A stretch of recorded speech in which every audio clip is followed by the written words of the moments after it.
जब हम बात करते हैं वज़ीर आज़म शहबाज शरीफ की, तो ये बताइए कि उन्होंने पीटीआई को मुज़ाकरात के लिए दावत दी है, इस हवाले से आप क्या बताएंगे और आपको क्या लगता है क्या रिस्पॉन्स होगा पीटीआई जी बिल्कुल, प्राइम मिनिस्टर जो हैं उनकी बॉडी लैंग्वेज बड़ी मुझे चेंज लगी है। आज बड़े अच्छे मूड में वो जब पंजाब असेंबली गए और वो सीधा ही मौलाना फजलुर रहमान की नशिस्त पे गए और उनसे जाके उन्होंने हाथ मिलाया और उनकी खैरियत पूछी और उनका हाल अहवाल पूछा और फिर वो आगे अपनी नशिस्त पे बैठे और बाकी लोगों से भी मिले, कुछ लोगों से, शायद कुछ पीटीआई के लोग भी वहाँ पे मौजूद थे। तो साथ ही उन्होंने अपनी स्पीच में जो फ्लोर ऑफ द हाउस उन्होंने की, उसमें उन्होंने ये भी कहा कि हम पीटीआई के साथ भी मुज़ाकरात करने के लिए तैयार हैं, बैठ के बात करें। तो अब एक बतौर प्राइम मिनिस्टर जो है एक बड़ा अच्छा उनका ये इनिशिएटिव है कि अगर इस वक्त मुल्की सलामती के लिए मुल्क में मुल्की इकोनॉमी के लिए अगर चार्टर ऑफ इकोनॉमी का वो क्या करने का कहते हैं, तो किसी भी पार्टी को मेरा नहीं ख्याल कि एपीसी होनी चाहिए जिसमें ऑल पार्टीज जो हैं वो शिरकत करें, अपनी अपनी राय दें और एक चार्टर होना चाहिए मुल्क की बेहतरी के लिए। अगर वाकई आप मुल्क के साथ लॉयल हैं, देखें ये जुड़ी हुई है बात, इससे पहले जो हम टॉपिक डिस्कस कर रहे थे 9 मई का, ये जुड़ी हुई है चीज। अगर आपको वाकई मुल्क की सलामती, मुल्क का एक रोशन मुस्तकबिल, पाकिस्तानी अवाम का जो है एक फलाह, उनकी बेहतरी और उनकी एक अच्छी जिंदगी जो है वो मकसूद है और आप सिर्फ वोट लेने के लिए ये सारे नारे और दावे जो है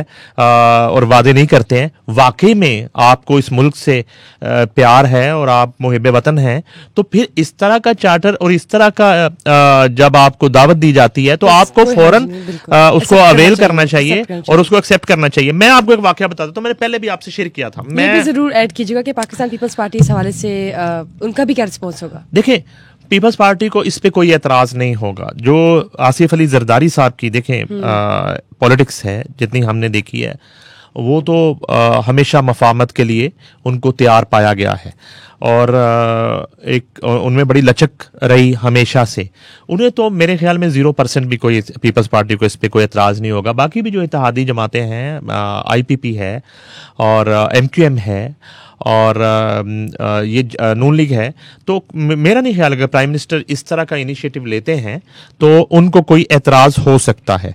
अब इसमें यह है कि मैं दोबारा वही बात रिपीट कर रहा हूं, मैंने साबिक सदर आरिफ अलवी साहब से मेरी एक मुलाकात थी गवर्नर हाउस लाहौर में, मुझे याद है। तो उस वक्त भी हमने कहा कि मसाइल का हल जो है वो सड़क की बजाय टेबल पे होना चाहिए।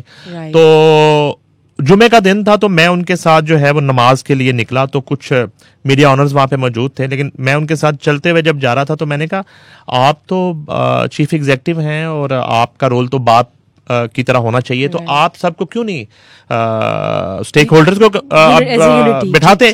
उन्होंने कहा कि ऑफ द रिकॉर्ड, उस वक्त उन्होंने खैर कहा मुझे, उन्होंने कहा कि मेरी जो है एक मफामत की दावत को तमाम पार्टीज के लीडरान कबूल कर लेते हैं, लेकिन मेरा अपना लीडर नहीं करता, वो नहीं बैठना चाहता, वो नहीं बात करना चाहता।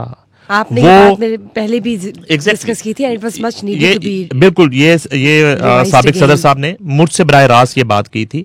उन्होंने कहा कि वो मेरी बात नहीं मानता, अगर वो मेरी बात मान ले तो मसाइल का हल हो सकता है 80%। एग्जैक्टली। तो अब जो है इस बात पे हम आ जाते हैं कि प्राइम मिनिस्टर ने तो इनिशिएटिव ले लिया, प्राइम मिनिस्टर ने दावत दे दी, हुकूमती इत्तेहाद की तरफ से एक हाथ बढ़ाया गया कि आप आके बात करें, मगर लेट्स सी रिस्पांस क्या होगा पीटीआई का। मगर देखिए, पीटीआई की क़यादत जो है इस वक्त, जो आजाद क़यादत है, वो उसमें तो इतनी ना कैपेसिटी है ना उनके पास इतना मैंडेट है कि फौरी तौर पे इसका कोई जवाब आ सके कि आया ठीक है हम बैठते हैं। अलबत्ता इनके जो अपोजिशन लीडर हैं उनकी मैं गुफ्तगू सुन रहा था, तो वो बड़ी अजीब सी बात कर रहे थे। वो जो है ना, एक तो तमाम जो असीराने 9 मई हैं उनका मुतालबा था कि सबसे पहले उन तमाम को रिहा किया जाए। उसके बाद उन्होंने कहा कि 180 सीट्स जो है वो हमें दी जाए, उनके तो अल्फाज से वापस की जाएं, ठीक। हमसे जो छीनी गई हैं। अच्छा, वो 180 सीट्स जो है ना नोमन तेल होगा ना राधा नाचेगी। अब ये है कि वो उनकी फरमाइशें ये शुरू हो जाएंगी। अब अडयाला से कल तक कोई और बयान आ जाएगा कि मैं इनके साथ, मैं पहले आपको बता रहा हूं अपना एक्सपीरियंस, वहां से इनकार कर दिया जाएगा कि हम इनके साथ बात नहीं करेंगे। फिर बात आप किससे करेंगे? आप जिनसे बात करना चाहते हैं वो फिर आपसे बात नहीं करना चाहते। ये तो आपको यही बात करना आपकी बातों के पीछे जो एक मीनिंग है जी वो समझ आ गया। वो जो आपकी ख्वाहिश है भी इसको रिलेट कर सकते वो जो आपकी ख्वाहिश है ना, जहां आप बात करना चाहते हैं वो आपसे बात नहीं करना चाहते। लेट्स सी क्या होता है अभी। तो लेट्स सी कि क्या सरप्राइज आता है अभी। तो एक बहुत बड़ा सरप्राइज होगा आवाम के लिए भी जब हम रिस्पांस देखेंगे कि पीटीआई क्या रिस्पांस देती है इस ओपन इन्विटेशन का जो कि वज़ीर-ए-आज़म शहबाज शरीफ ने पीटीआई को दिया है मुज़ाकरात के हवाले से।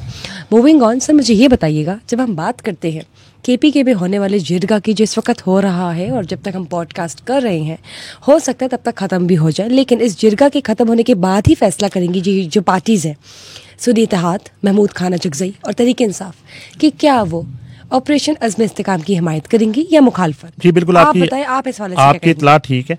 मेरी अभी केपीके हमारे ब्यूरो चीफ महमूद जान से बात भी हुई है थोड़ी देर पहले। उन्होंने मुझे डिटेल्स भी शेयर की हैं अभी तक की।